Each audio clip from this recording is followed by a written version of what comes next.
Hola, bienvenidos a otro video. En esta ocasión hablaré acerca de un- una hoja de papel que llegó a manos de mi hermana, una hoja de papel bulky, en la cual se escribe la pregunta: ¿quién es tu Señor? Y en la ilustración se puede ver un- una persona vestida de blanco y otra persona vestida de negro.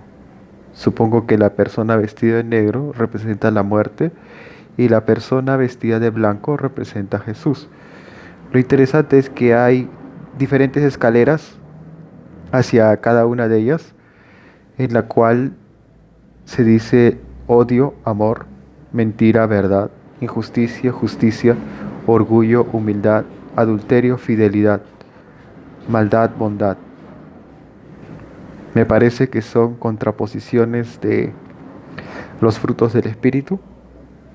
Eso es lo que está dando a entender. Pero bueno, analicemos el tratado en el cual nos dice: en la época de Jesús, el término Señor solo se aplicaba a Dios. Y es lógico, Él es el Señor en el cielo y la tierra.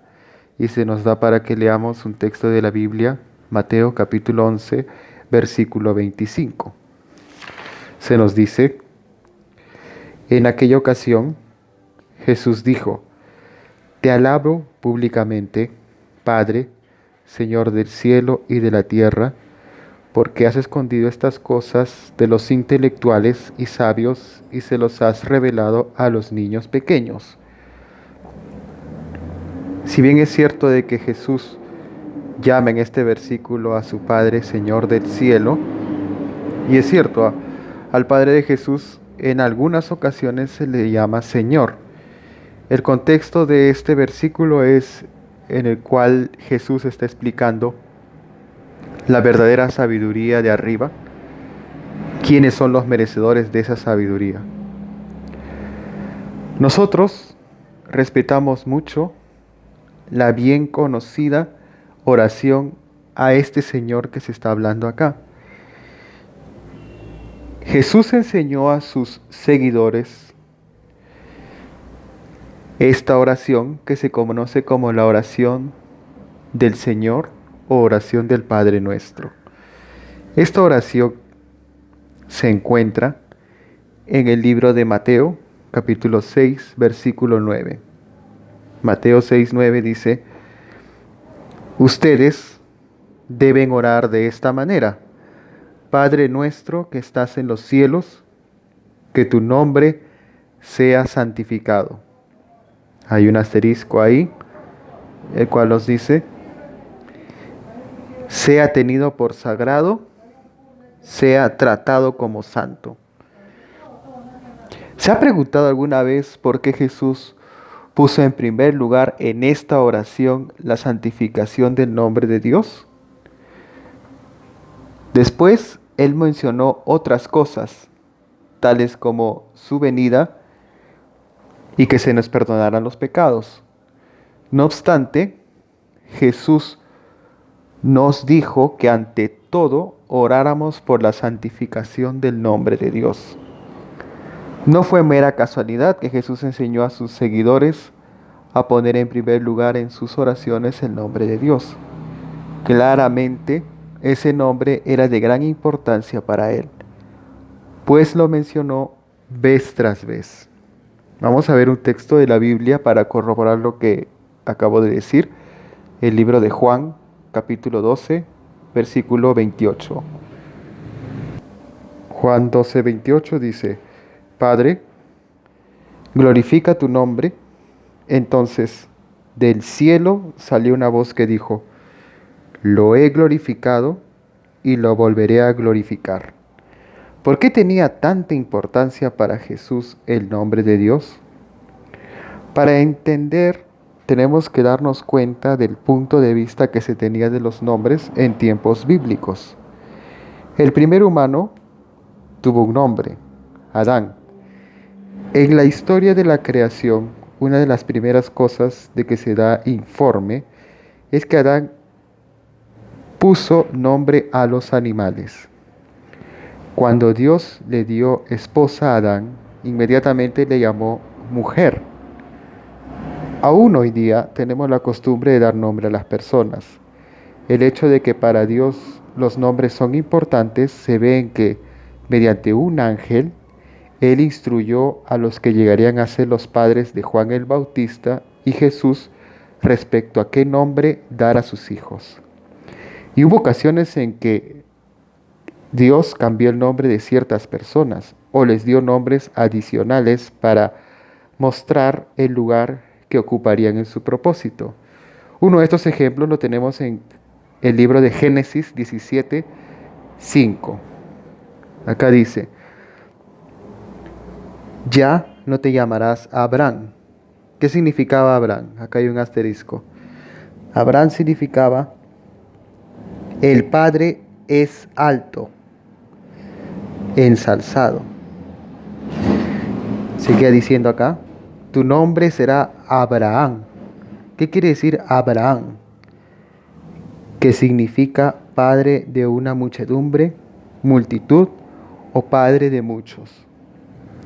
Otro ejemplo tenemos acá, unos versículos adelante, versículo 15 y 16. Nos dice, después Dios le dijo a Abraham y a tu esposa Sarai. ¿Qué significaba Sarai? Ahí está el asterisco. Significaba contenciosa.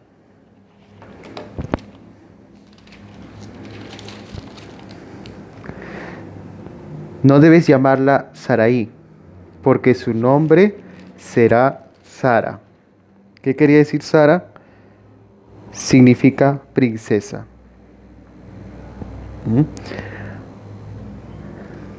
16. Yo la bendeciré y también te daré un hijo por medio de ella. La bendeciré y saldrán naciones de ella, y entre sus descendientes habrá reyes. Otro ejemplo lo tenemos en Génesis capítulo 32, versículo 28. Génesis 32, 28 dice, ya no te llamarás Jacob, dijo él, sino Israel. ¿Qué quiere decir Israel? Acá está. Que significa el que contiende, lucha con Dios, o Dios contiende. Porque has luchado con Dios y con hombres, y por fin has vencido. La Biblia nos dice que Dios llama por nombre a todas las estrellas. Cada una de las estrellas las llama por nombre. Acá está.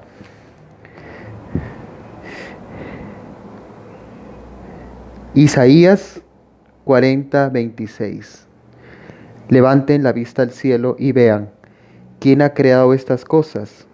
Es aquel que las hace salir como un ejército, contándolas una por una, a todas las llama por su nombre. Su energía dinámica es tan inmensa y su poder tan impresionante que ninguna de ellas falta. Los nombres son importantes para Dios y Él puso en el hombre el deseo de identificar a las personas y cosas con nombre. Entonces, con lo que se ha leído en la Biblia, vemos de que si bien es cierto, el Jesucristo identificó a su Padre como Señor, vemos de que Él también nos dijo mucho acerca de su nombre. Y en toda la Biblia vemos manifestaciones de que, si bien es cierto, Señor se le puede referir a Dios, Él tiene un nombre personal. Y ese nombre, nosotros, por nuestro estudio de la Biblia, sabemos cuál es. Pero sigamos leyendo. Dice acá, hoy se aplica a todos los hombres sin excepción alguna. El Verbo de Dios Jesucristo tomó forma humana y habitó en este mundo para anunciar el mensaje que el Padre le encomendó. Lo hizo con gran maestría y autoridad. Él dijo, vosotros me llaméis Maestro y Señor, y decís bien, porque lo soy. Hasta ahí todo bien. Lo único que no me gusta la manera arcaica, como lo pone en esa Biblia. Vosotros decís. Ese es un español arcaico de hace más de 500 años. No es un español legítimo, pero bueno, si la gente se quiere basar en esa traducción arcaica. Sigamos. El término Señor implica sujeción y obediencia.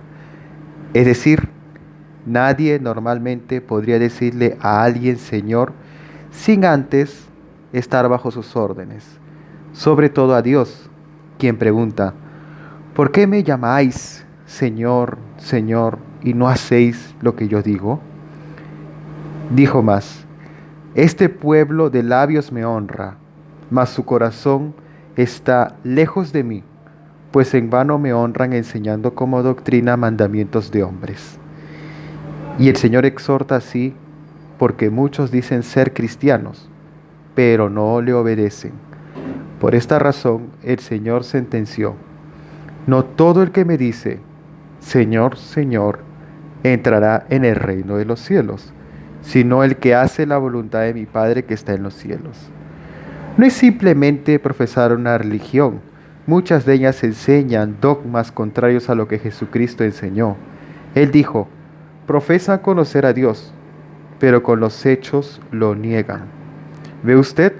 El Señor exige obediencia a su palabra, no a una religión ni a doctrinas humanas que muchas de ellas corrompen.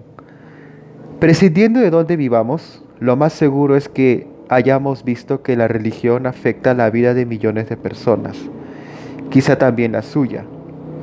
En los países donde se practica el hinduismo, es común ver a la gente en la ceremonia llamada puja, que puede incluir ofrendas de coco, flores y manzanas a sus dioses. Un sacerdote pone en la frente de los creyentes una mancha de colorante rojo o amarillo llamada tilak. Cada año, millones de personas también acuden al río Ganges para purificarse con sus aguas. En países católicos se ve a la gente rezando en las iglesias y catedrales con un crucifijo en la mano o un rosario entre los dedos. Los católicos usan las cuentas del rosario para contar los rezos que hacen en su memoria en devoción a María.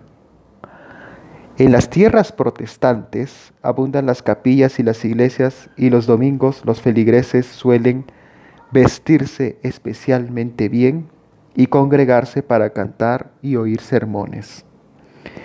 En países islámicos o mahometanos, el Corán constituye sus escritos sagrados.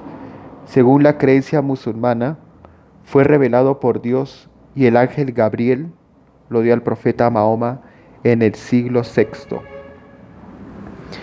En las calles de muchos países budistas se ve a los monjes como señal de piedad, por lo general en túnicas que son de color azafrán, negras o rojas.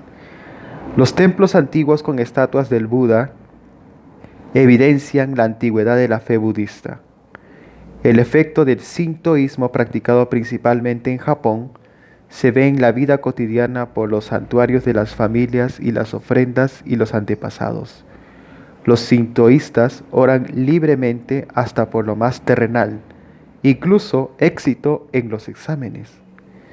¿Qué indica esta gran variedad de devoción religiosa por todo el mundo? Que por milenios la humanidad ha experimentado una necesidad y anhelo espiritual.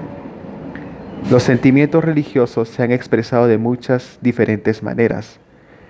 ¿Por qué se puede decir que la gente tiene alguna forma de devoción religiosa en la vida? Millones de personas afirman que no tienen religión ni creen en Dios alguno. Son los ateos. Es obvio que estas personas son gente con principios, ética, tal como el que alguien afirme que es religioso que necesariamente se guíe por principios o ética. El conocimiento lleva a comprensión y la comprensión a tolerar a personas cuyo punto de vista difiere del nuestro. Bien, entonces, como acá se dice en esta publicidad, que no a una religión, bueno, Entonces, ¿quién ha escrito este pedazo de papel, bulky? Si no es una religión, entonces ¿quién lo ha escrito? Vamos a ver eso más adelante. Este, esta publicidad tiene una parte atrás. Dice, existe en este mundo un personaje invisible y real, farsante y malévolo, que se ha hecho señor de muchos que se han sometido a su sucia voluntad, incitándolos a cometer violencia, delincuencia, robos, estafas, odio, homosexualismo, vicios, abortos, injusticia, etc. Todo con tal de irritar a Dios y de hacer mucho daño al prójimo. Este vil y cruel personaje tiene un triple propósito: matar, robar y destruir. Y lo logra a través de aquellos que se han sometido a su señorío, dándoles como pago dolor y muerte hasta llevárselos al infierno. Es tan malvado que a muchos les ha hecho creer que Él no existe, para seguir haciendo maldad sigilosamente. Este señor de muchos se llama Satanás. Feo nombre, ¿verdad? Así de feos son sus maldades, persuadiendo a los hombres a rebelarse contra Dios, como Él lo hizo para degradarlos hasta perder el alma. Bueno, eh, el diablo existe, y si existe, se mete en la vida de la gente. El diablo es un espíritu poderoso que manipula a los humanos. Mucha gente piensa que el personaje al que la Biblia llama Satanás o diablo es un simple símbolo del mal. Pero si eso es cierto, ¿quién habló con Jesús y con Dios? ¿Habló con Jesús el mal que tiene en su interior? Jesús no podía estar hablando con el mal que había en su interior, porque Jesús era perfecto, no había mal en él. En vista de esta prueba que da la Biblia, no hay duda de que el diablo es alguien real, pero puede hacernos daño a mí y a mi familia. Vamos a ver lo que nos dicen las Escrituras. Revelación, capítulo 12, versículo 9 al 12. Ahí dice, así que hacia abajo fue arrojado el gran dragón, la serpiente original, al que llaman Diablo y Satanás, que está engañando a toda la tierra habitada. Él fue arrojado a la tierra y sus ángeles fueron arrojados con él. Y oí una voz fuerte en el cielo que decía, ahora se han hecho realidad la salvación, el poder y el reino de nuestro Dios y la autoridad de su Cristo, porque ha sido arrojado hacia abajo el acusador de nuestros hermanos, que los acusa día y noche delante de nuestro Dios. Ellos lo vencieron gracias a la sangre del Cordero y gracias al mensaje que proclamaron, y no amaron su vida ni siquiera al enfrentarse a la muerte. Por esta razón, alégrense cielos y los que viven en ellos. Pero ay de la tierra y del mar, porque el diablo ha bajado donde ustedes, lleno de furia, ya que sabe que le queda poco tiempo. Tras analizar este versículo se llega a la conclusión de que quien controla el mundo es el diablo. ¿Cómo podemos protegernos? El monóxido de carbono es un gas invisible y sin olor que mata a sus víctimas antes de que se den cuenta. Pero no hay por qué tenerle miedo. Existen sistemas para detectarlo y tomar medidas como instalar detectores. Aunque es cierto que Satanás es muy poderoso, no puede obligarnos a hacer nada que no queremos. ¿Por qué lo decimos? Primera de Pedro, capítulo 5, versículo 9. Nos dice, pero pónganse en contra de él, firmes en la fe, sabiendo que toda la hermandad está pasando por los mismos sufrimientos. Hay una historia en la Biblia que nos enseña un ejemplo a imitar. Vamos a ver Hechos 19:19. Hechos capítulo 19, versículo 19 dice, De hecho, muchos de los que habían practicado magia juntaron sus libros y los quemaron delante de todos. Calcularon el precio y valían 50,000 monedas de plata. Entonces, si bien es cierto de que Satanás es un ser poderoso, hemos visto en el anterior texto, 1 de Pedro 5:9, y en este texto, las dos formas por las cuales Satanás no puede hacernos daño. Estaremos protegidos si seguimos esos dos consejos. Y como hemos visto, es una persona real. Entonces, lo que este volante nos trata de decir es la existencia del diablo, pero no nos dice mucho acerca de cómo protegernos, ¿no es verdad? Nos habla acerca del diablo, de muchas cosas que no están escritas en la Biblia. Matar, robar y destruir. ¿Robar? Matar puede ser, destruir también, pero robar, no necesitas robar. Ah, es tan malvado que a muchos les ha hecho creer que es tan malvado que a muchos les ha hecho creer que él no existe para seguir haciendo maldad sigilosamente. Y dice que se va a llevar al infierno ¿A quiénes se va a llevar al infierno? ¿El infierno existe? ¿Cómo es el infierno? No se dice en este volante. En fin.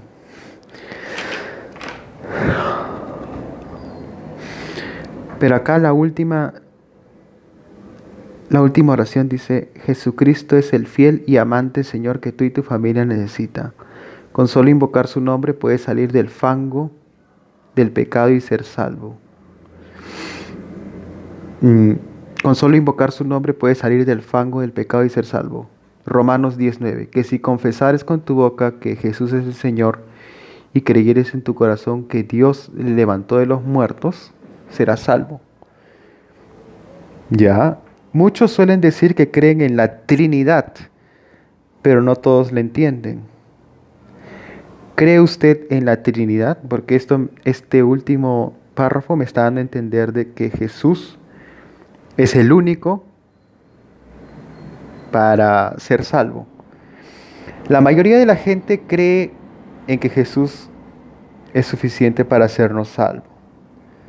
Por siglos ha sido la doctrina central de las iglesias la Trinidad.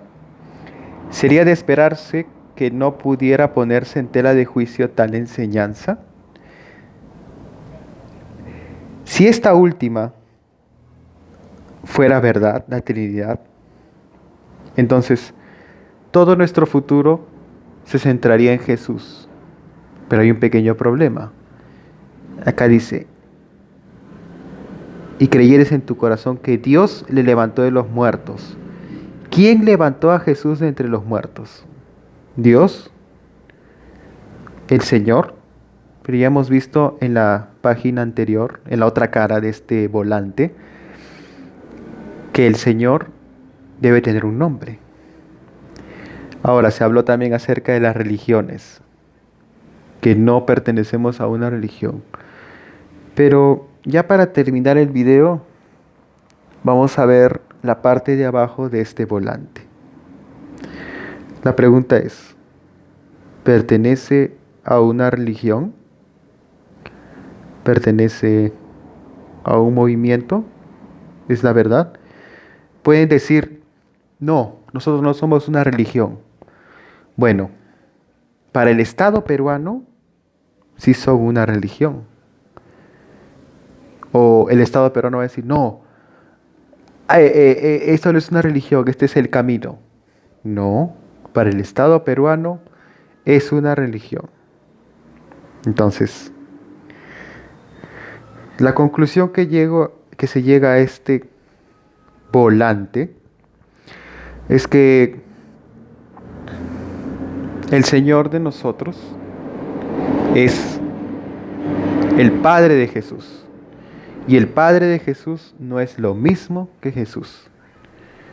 Porque la enseñanza de que Jesús y el Padre son lo mismo se cae a pedazos cuando nos preguntamos: ¿quién resucitó a Jesús? Cuando Jesús murió, ¿quién resucitó a Jesús? ¿Puede el Dios Todopoderoso morir? ¿Puede morir realmente el Dios Todopoderoso? Entonces, si el Dios Todopoderoso puede morir, entonces, ¿quién resucitó a Jesús? Esa es la gran pregunta. ¿Quién resucitó a Jesús? ¿Quién es nuestro Señor? Definitivamente el Padre de Jesús. ¿Y quién fue el Padre de Jesús? Nosotros sabemos que su nombre es Jehová. Gracias por ver el video y hasta pronto.